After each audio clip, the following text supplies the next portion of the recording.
Alright, it's shotgun time once again, as you might expect, and I teased this last video, but there was a build I found for the Bryson 800 that I found that I really enjoyed, and I wanted to share it with you guys because it's been so much fun, and it's just, I love the shotgun. I love the Bryson 800. I think it's a movement beast. If you have good movement, you can do well with the shotgun, but if you don't, it's going to be a little bit harder to use. I just love this thing so much, and so I want to share with you guys one of my new favorite builds for this thing because it's such a good time. So, with that being said, let's just go ahead and hop into the build. I'll show you what it is. We'll talk about it a little bit and dissect it some.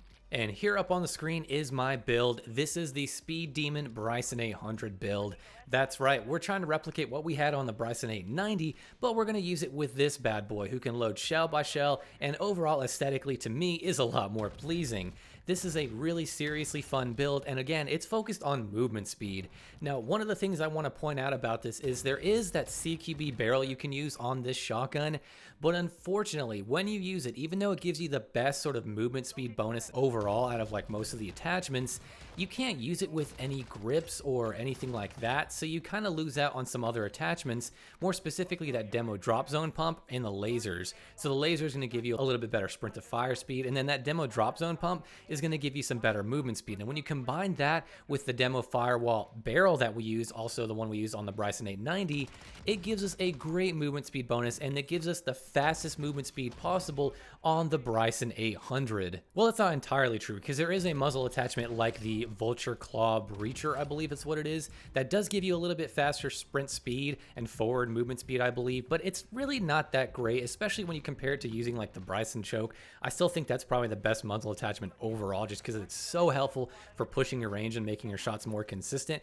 But yes, there is technically a way to make yourself a little bit faster in the sprint speed department, not tactical sprint, but just sprint speed, and that's with one of the breachers, I believe. And I think there may be one other attachment or two, but honestly, it's not really worth the trade-off. I would just continue using the Bryson choke and don't worry about it. But yes, technically, there is a faster build out there if you are curious. Now, this does beg the question, though, comparing it to the Bryson 890, what does it look like in terms of its movement speeds? Well, if you compare the two with the build that I always recommend with that one, the Speed Demon 890 build, you'll see it does fall flat a little bit compared to the 890. That thing is just in a league of its own in terms of speed overall. It's kind of ridiculous. And also, I do have to point out, last video, the 890 did kind of catch a little bit of a stealth buff, which basically means that whole trade-off where the Bryson 800 has a little bit more range.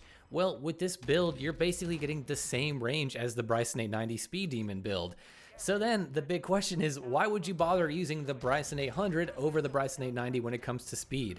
And to be honest, I can't really give you a solid reason to. The Bryson 890 now is just a demon overall, especially with that Speed Demon build. It's just with the Bryson 800, I'm not gonna lie, a big part of it is the aesthetic and the fact that you have 6 shells by default and you can load them shell by shell. I think those are the really big differentiating factors here. Other than that, the range is gonna be identical when you use that same barrel. It's going to be the same exact thing on both shotguns, except the movement speed on the Bryson 890 by default and with a lot of these attachments is gonna be better, especially with that 5-round mag. Even if you took off that 5-round mag for the 890 build, it would still be faster than the 800, just not as much. So I'm basically telling you guys that the reason I'm recommending this one is because it's a nice change of pace, and it's the Bryson 800. We all love this shotgun, and like I said before, it's just the aesthetic of this gun is just hard to beat. I mean, look at this thing. It just looks so cool. I love it. And sometimes that mag is a little obtrusive. I don't really like the way it looks, but again, that's being silly. We're talking about looks here. In terms of functionality, the Bryson 800 is still probably going to come out on top in pretty much every way imaginable, at least in terms of the speed builds.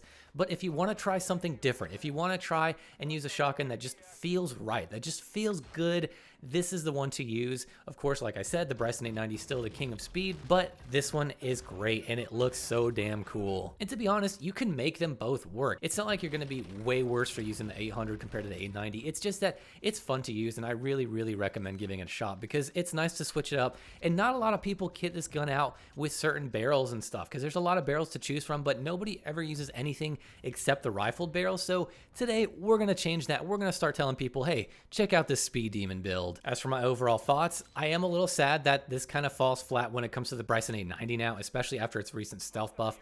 Kind of sad about that. I love the Bryson 800, but this is still a solid shotgun and still a super solid build that I encourage you guys to try out. A good player is still going to make this thing work so well, and I had some really great games with it. We're talking like 15 plus kills. and it was just such a good time, and I really recommend you guys trying it for that reason alone. It's so fun, and I really, really love it. So with that being said, guys, let me know down below in the comments, what do you think about this build? Are you going to actually try it out? Are you going to stick with the Bryson 90 Speed Demon build, or is there another shotgun build you like to run instead? And with all that being said, guys, I will see you in the next video.